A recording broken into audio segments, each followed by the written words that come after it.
Boa tarde a todos. Eu agradeço pela oportunidade de estar aqui, poder passar para vocês as experiências que eu tenho como fiscal e auditora de processo eletrônico de votação. Eu gostaria de lembrar aqui, fazer uma ressalva logo no início, que as questões que eu vou colocar aqui, elas não têm a ver com o resultado de eleição.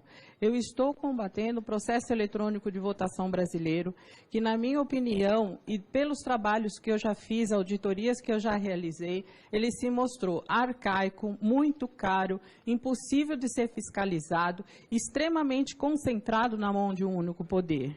Para vocês terem uma ideia, eu sou advogada.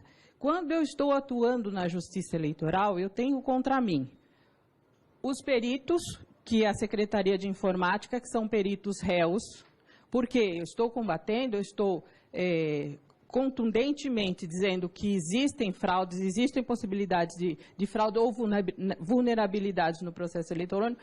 Então, o perito, ele, na condição de Secretaria de Informática, ele é um perito réu. E os senhores ministros, suas excelências, eles são os julgadores réus. Então, aqui eu vou passar para vocês uma experiência que eu tive, que foi em 2012. Eu fui fazer uma fiscalização na cidade de Londrina, no município, onde eu analisei o código, a geração de mídia. Eu estou num ponto de geração de mídia que foi onde o Zé Melo começou aqui. Eu pedi os logs de geração de mídia e o que eu encontrei lá? Eu encontrei um programa rodando sem assinatura. O meu antecessor, ele disse que todos os programas que rodam na urna são assinados. Não, esse não foi assinado. Esse programa, ele rodou de uma forma não oficial. Então, vamos lá. A pessoa começou a tentar rodar o programa dia 27/8/2012, nesse horário. E ele deixou logar, ele registrou isso num arquivo do sistema. Aí eu peguei esse arquivo e fui avaliar. Ele começou a rodar e o que acontecia? A informação que vinha era que ele não era o oficial, ele não era um programa oficial, ele era um programa não oficial, um programa que tinha um nome de programa oficial, mas não era oficial. Se eu quisesse fraudar uma eleição, se eu quisesse colocar lá dentro um programa, eu não colocaria o nome, por exemplo, fraude eleição CPP, ou Maria Aparecida Cortis CPP, ou altere o resultado da eleição CPP. Eu colocaria o nome de um programa que já existia, e foi isso que aconteceu. Mas o sistema, ele rejeitava esse programa. Ele dizia, o Gedaion, pode ver aqui, ó, alerta, versão incompatível do Hotspot Flash. Ele dizia, não, essa versão não é compatível. Isso aqui, para vocês terem uma ideia, foi em 27/8. Quem fez isso, foi tentando fazer isso, olha, dia 28 ele tentou de novo. Aí foi dito a mesma coisa, ó, e caiu o sistema. Então, se ele rodasse isso numa cerimônia de geração de mídia, nós fiscais de partido, auditores, que a gente estava lá em cima do pessoal que estava gerando mídia, a gente pegaria, porque o sistema caía. Ele diz, olha, não é compatível, ele quer uma versão 1.993. E a versão que estava rodando desse programa, que a gente não sabe o que era 19,90. Não há que se falar que isso daí já estava na urna, porque não é possível. Por quê? Quando se faz a geração de mídia, se baixa no sistema da Justiça Eleitoral os programas que rodaram aqui pela Secretaria de Informática. E esses programas são assinados e o sistema aceita. Se ele fosse um programa oficial, ele tinha entrado e seria aceito pelo sistema. Ele tentou. Aí, no dia 21/9, ele já estava mais esperto, olha. Ele, mesmo incompatível, ele já estava começando a entrar. Ele já entrou, aqui, ó. Ele já não aparece, ele já não derruba o sistema, ele entrou. Dia 21/9. Quando foi dia 24, que foi a geração de mídia, ele entrou e rodou normalmente. Esse programa foi para as urnas e rodou no município de Londrina, nas eleições de 2012. Eu fiz uma petição e fui questionar essa informação que foi passado. Esse programa não era um programa importante, era um programa que não servia para fraudar. Aí eu não entendi por que, então, que eles teriam que tentar tanto colocar esse programa lá dentro e rodar. Porque se não servia para nada, não era para colocar, ok? Na minha opinião. Bem, aí eu fui procurar quem tinha sido a empresa que tinha trabalhado nesse sistema. Aí eu tive mais uma surpresa. Quem trabalhou foi a empresa Smart Martic. Esse consórcio de empresa, ele foi formado dia 13 de 7 de 2015. No dia 17 de 7 de 2015, eles estavam assinando um contrato com a Justiça Eleitoral para exercitação de urna. Ou seja, eles aceitaram a Justiça Eleitoral, pelos dados que tem no processo, ela aceitou essa empresa sem que ela estivesse ainda regularizada, o consórcio. No primeiro termo aditivo, por mais assustador ainda, no primeiro termo aditivo, eles colocaram uma empresa estrangeira, que é a Smart Martic International Corporation. Essa empresa ela foi registrada na Junta Comercial dia 25, ela já tinha, dia 25 do 10, e ela entrou no processo 17 do 9, ou seja, rodou um programa que não era oficial, com uma empresa que foi contratada de forma irregular. Essa licitação é uma licitação que foi feita de forma irregular. Muito bem. Aí o que eu decidi? Falei, na eleição de 2014, porque não dá para a gente fazer nada, porque é o réu que julga. Os senhores, as suas excelências, os ministros, nada pessoal, mas são eles que julgam. Eu acho que não é muito proveitoso da minha parte ficar recorrendo judicialmente. Então, o que eu faço? Eu apresento o problema e deixo para eles resolverem. Infelizmente, eu não tenho obtido resultado. O que eu fiz? Na eleição de 2014, eu resolvi descobrir como que esse programa rodou. Aí, o que eu fiz? Eu pedi ajuda para o professor Diego Aranha, para o professor Pedro Rezende. Nós escolhemos um aluno, um ex-aluno da UNB, colocamos dentro do TSE para ele analisar código-fonte.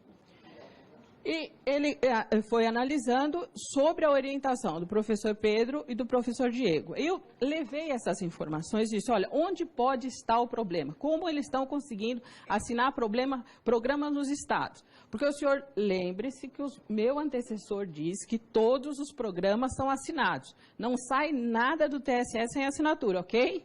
Confirmando? Ok. Então, vamos em frente. Se eu peguei o problema aqui, que foi na geração de mídia, eu peguei o problema aqui. Aqui é a carga das urnas, aqui é a totalização e divulgação. Eu peguei aqui. Então, o problema estava aqui. Aqui o que é? É o desenvolvimento dos programas no TSE. Então, tanto eu, professor Diego e professor Pedro, nós decidimos centrar nossas forças aqui. Vamos analisar o código-fonte. Analisando esse código-fonte, a gente achou uma coisa muito estranha, muito perigosa para a nossa democracia. O que aconteceu? Nós Presidente, temos questão de ordem. Está difícil de ouvir. Deixa eu ver se trocar o microfone. Eu acredito que é o plenário conversando. O plenário, aqui. Não é a professora. Não sou, desculpa, pensei que era meu. Não. Vossa Senhoria pedir silêncio, por favor. Vou só pedir para que todos, então, respeitem a palavra da nossa convidada. Então, o que nós descobrimos dentro do TSE sob a orientação do professor Diego Aranha e do professor Pedro Rezende, através das mãos do Gabriel Gaspar. Nós descobrimos um programa no Fonte, um programa executável, que estava inserido no sistema de segurança da urna. Ele é um subsistema do sistema SIS. Quando o senhor Zé Melo disse que entram os programas saem do TSE assinado, eles vão para os estados. O primeiro programa que entra é o SIS, que é o Programa de Segurança da Urna.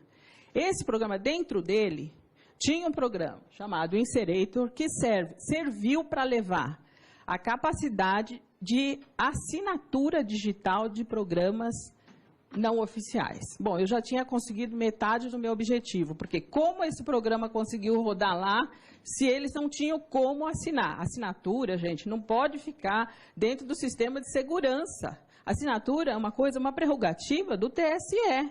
O TSE não pode negligenciar isso e deixar ir para os estados. Então, o que ele fez? Mandou para os estados, ok? Então, bastava que a pessoa conhecesse que existia esse programa, bastava que a pessoa fizesse um comando num computador, que ela conseguiria assinar um programa e pôr esse programa para rodar dentro da urna. Certo? Aí eu fiquei pensando ainda, bom, não é suficiente isso. A pessoa que for fazer isso, ela tem que levar um pendrive, ela tem que levar alguma coisa para poder colocar o programa dela lá dentro, assinar e colocar para rodar. Como é que ela faz? Eu tive mais uma ideia. A justificativa do TSE foi o seguinte: esse programa ele foi usado até 2004 para assinar certificado. Em 2004, ele parou de ser usado e está lá para atender outros projetos. Senhores, ele pode estar lá para atender outros projetos desde que ele não vá para os estados.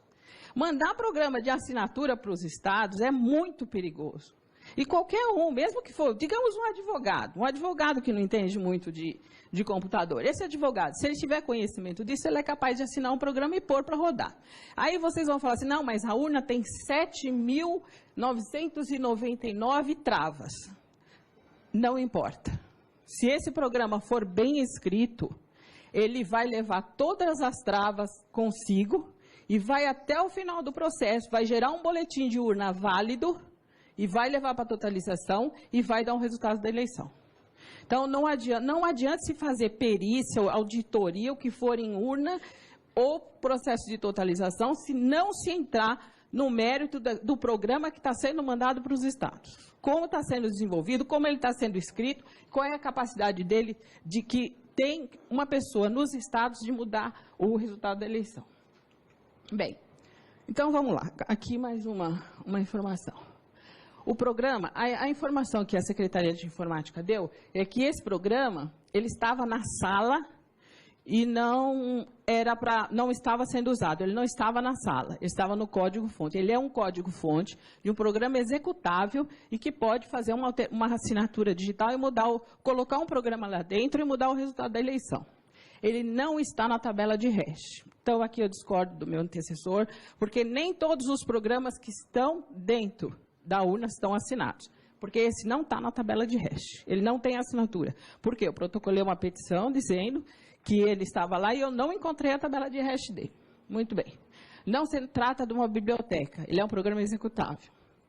E não se trata de leitores de binários, por quê? Nós fizemos uma pergunta, eles insinuaram uma resposta, o Gabriel Gaspar foi lá por orientação do professor Diego e a gente viu que ele não tem nada, ele é um programa solto. Um programa que não tem conexão com outros programas. Bom, aí eu vou falar.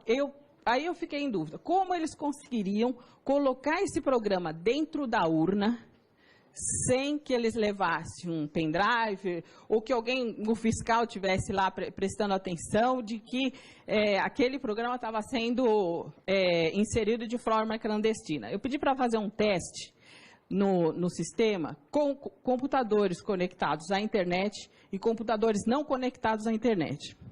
Quando se gera mídia, o fiscal de partido não tem como saber se o computador está ou não ligado à internet. Não existe nenhuma trava nesse sentido. Então, a urna realmente não está conectada à internet, mas o computador está. Por quê? O que a gente detectou aqui foi, não existe nenhuma trava, o programa roda normalmente, é feito. Então, como a pessoa faria para ela inserir esse programa que ele próprio vai assinar? Ele deixa o computador conectado à internet, assina um programa que ele quer que rode, que dê um comando para ele até o final e vai limpando a área até produzir um boletim de urna válido, e baixa o programa da internet e pronto. Não tem problema nenhum nisso. Então, eu descobri o que, na minha opinião, aconteceu em Londrina. O programa rodou, com uma assinatura oficial. Como que ele foi colocado lá dentro? Só deixar o computador conectado à internet, mais nada. Nós fizemos uma petição, mandamos essas informações, e como eu disse, eu acho que não é muito produtivo para nós, advogados que militamos nessa área, para a gente ficar recorrendo. Por quê? O perito é réu. E os julgadores são réus também. Então, não adianta, eu nunca vou ganhar. Sempre eles vão ter uma solução, seja ela qual for, que vai ser contrária à minha demonstração, porque isso é prova, o programa rodou. Tem um programa lá dentro que dá para assinar. E essa justiça eleitoral que eles falam, senhores, dizer que está tudo certinho, tem transparência, Eles não me deram o endereço. Eu não conheço isso, porque eu já dou desde 2002 que eu venho até o TSE tentando fazer auditoria, tentando conhecer esse processo, tentando deixar a coisa um pouco mais fácil nos estados. Eu não consegui. Então, deve existir 2 TSEs, que não esse que eu conheço. Bom, lógico que a minha petição foi indeferida, até porque disseram que eu não tinha competência para fazer, etc. Então, eu trouxe a mesma foto, Zé Melo. Mas só que eu estou dizendo o seguinte, eu não assinei, ninguém assinou esse programa. E outra coisa, eu quero exortar o Ministério Público, porque o Ministério Público é um órgão maravilhoso, um órgão muito capaz, um órgão muito competente. Só que ele está assinando a petição que a Secretaria de Informática faz, sem ler. Eles não leem, eles assinaram o programa, a OAB também assinou e não leram. Quem fez a petição foi a Secretaria de Informática, que é responsável por tudo isso. Bem, aí eu voltei um pouquinho mais para a Smart Martic esse ano de 2014. A Smart Martic, a empresa, a Corporation, é uma empresa internacional, não tem autorização para funcionar no Brasil, não tem CNPJ, e é uma empresa que não poderia estar prestando serviço para a Justiça Eleitoral. Mas qual não foi mais... Ela tem problemas em vários países que ela entra kamikaze. Esse ano ela tentou fabricar urna, licitação 53. Ela entrou kamikaze com um monte de documento que, assim, a gente teria que analisar de uma forma mais fria, mais coerentemente para poder aceitar, mas mesmo a Justiça Eleitoral não aceitou. E aqui, qual foi a minha surpresa? A Justiça Eleitoral, no julgamento de uma petição que foi feita para que se fizesse auditoria no processo eletrônico de votação, ela deu a seguinte jurisprudência para nós, advogados. Os sistemas e programas utilizados nas urnas de propriedade da Justiça Eleitoral não podem ter seu acesso franqueado a pessoas físicas ou jurídicas estrangeiras ou vinculado a países ou entidades internacionais. Tal providência implicaria ofensa à soberania nacional, um dos fundamentos da República Federativa do Brasil. Isso serve, senhores, para auditoria, só que não serve para a empresa que foi credenciada em 2012 e a outra empresa, e a mesma empresa que, em 2014, também teve manuseio de carga, de urna e trabalhou para a Justiça Eleitoral, embora não centralizado no TSE, mas de forma individual nos estados. Então, é isso que eu tinha que passar para vocês, foi a experiência que eu tive na minha luta para mudar o processo eleitoral, porque o que a gente quer não é nada pessoal, não tem nada contra a Justiça Eleitoral, mas nós queremos um processo transparente, um processo fácil de ser auditado, um processo que não seja caro para os partidos, porque hoje um partido, para colocar uma pessoa para analisar código-fonte dentro do TSE, ele vai gastar muito, porque precisa no mínimo de 35 pessoas. E esse 180 dias, vocês não pensem que vocês vão ficar sabendo de tudo o que acontece, não, porque ele é feito num outro lugar e passado para a gente só quando os programas estão prontos. E existem programas que ficam prontos no dia que eles são lacrados. Muito obrigada. Agradeço. Concedo a palavra ao secretário de Tecnologia da Informação do TSE, senhor Giuseppe Janino, pelo prazo de 20 minutos.